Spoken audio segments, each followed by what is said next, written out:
নমস্কার বন্ধুরা, আমি মল্লিকা BLOGFOODZ.com-এ আপনাদের সবাইকে স্বাগত। বন্ধুরা, আজকে আবার হাজির হলাম আরও একটা নতুন রেসিপি নিয়ে। আজকে আমি বানাচ্ছি আমাদের সবার ভীষণই পরিচিত এবং খুবই প্রয়োজনীয় টমেটো সস। তাহলে চলুন আর দেরি না করে রেসিপিটা দেখে নিই। আর বন্ধুরা, যদি আমার ভিডিওটা আপনাদের ভালো লাগে তাহলে অবশ্যই লাইক করে কমেন্টে জানান। আর নিত্য নতুন ভিডিও পেতে অবশ্যই আমার চ্যানেলটিকে সাবস্ক্রাইব করুন, পাশের বেল আইকনটি প্রেস করুন যাতে যে কোনো ভিডিও আপলোড হওয়ার সঙ্গে সঙ্গে আপনাদের কাছে পৌঁছে যায়। আজকে আমি নিয়েছি টমেটো প্রায় 1 কেজি মতো, আদা নিয়েছি গ্রেট করে, রসুন নিয়েছি কয়েক কোয়া, লবণ আর চিনি, আর লাগছে আমার লঙ্কা গুঁড়ো, হলুদ গুঁড়ো, ভিনিগার, জিরে গুঁড়ো আর গরম মশলা গুঁড়ো। এবার চলুন বন্ধুরা প্রসেসটা দেখে নিই।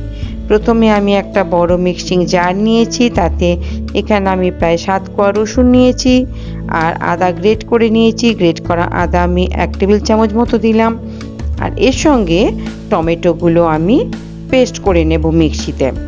দেখুন পেস্ট করে নিয়েছি এবং সেই পেস্টটা আমি একটা ছাঁকনির সাহায্যে ছেঁকে নিচ্ছি। ছেঁকে নিয়ে একদম যে পিওর যে পিউরি টমেটো, সেই টমেটোর পিওর পিউরিটা আমি নেব, ছিবড়েগুলো কিন্তু বাদ দিয়ে দেব। দেখুন একদম শুধু পিউরিটা আমি পেয়ে গেছি। এতে কিন্তু আমি কোনো জল মেশাইনি, শুধুই টমেটোর একদম পিওর পিউরি এটা। এবার আমি গ্যাসে একটা কড়া বসিয়েছি, তাতে 2 টেবিল চামচ আন্দাজ তেল দিয়েছি, সর্ষের তেল দিয়েছি আমি অবশ্যই এখানে।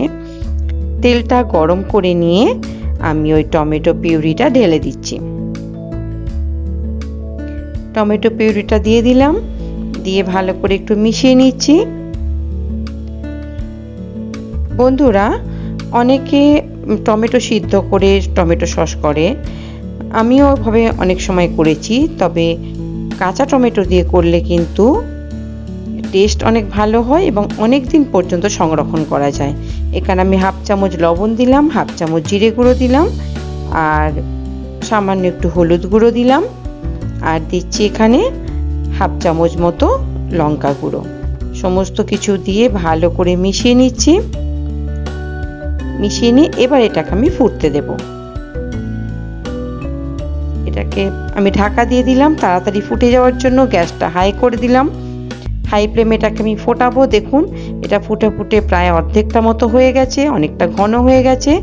এবার আমি এখানে 1 কাপ মতো চিনি দিলাম, চায়ের কাপের 1 কাপ চিনি দিলাম।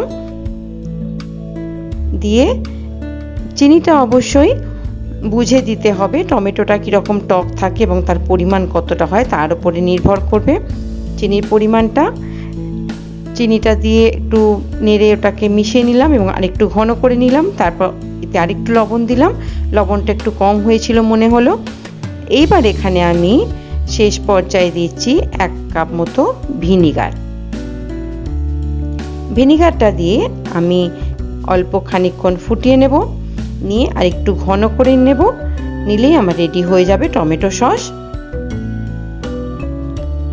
এখানে আপনারা যদি মনে করেন পেঁয়াজ দেবেন এই টমেটো সসে দিতে পারেন, অনেকেই দেন পেঁয়াজ, বা আমিও কয়েকবার করেছি।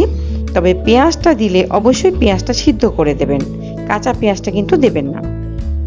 দেখুন টমেটো সসটা আরও ঘন হয়ে গেছে, আমার রেডি প্রায়। এইবার আমি একদম শেষ পর্যায়ে দিচ্ছি 1/2 চামচ গরম মশলা গুঁড়ো, দিয়ে গরম মশলাটা মিশিয়ে নিচ্ছি। নিয়ে সামান্য 2-1 বার ফুটিয়ে আমি গ্যাসটা অফ করে দেব। দেখুন হয়ে গেছে, আমি গ্যাস অফ করে দিলাম। আমার রেডি হয়ে গেল টমেটো সস। এবার এটাকে ঠান্ডা করে তারপর আমি কোনো জারে রেখে দেব। বন্ধুরা, এইভাবে টমেটো সস করুন, টমেটো সসটা খেতেও কিন্তু অনেক ভালো হয় এবং এটা অনেক দিন পর্যন্ত সংরক্ষণ করা যায়। আপনি এটাকে ফ্রিজে রেখে 6 মাস পর্যন্ত আপনি এটাকে রাখতে পারেন, কোনো অসুবিধা নেই। আর কোনো প্রিজারভেশনের জন্য কেমিক্যাল ইউজ করার দরকার নেই। এখানে যে ভিনিগারটা দিয়েছি, ভিনিগারটাই প্রিজারভেটিভের কাজ করবে। তাহলে বন্ধুরা, আজকের মতো চলি, আবার দেখা হচ্ছে নতুন কোনো রেসিপির সঙ্গে। ততক্ষণ ভালো থাকুন, সুস্থ থাকুন।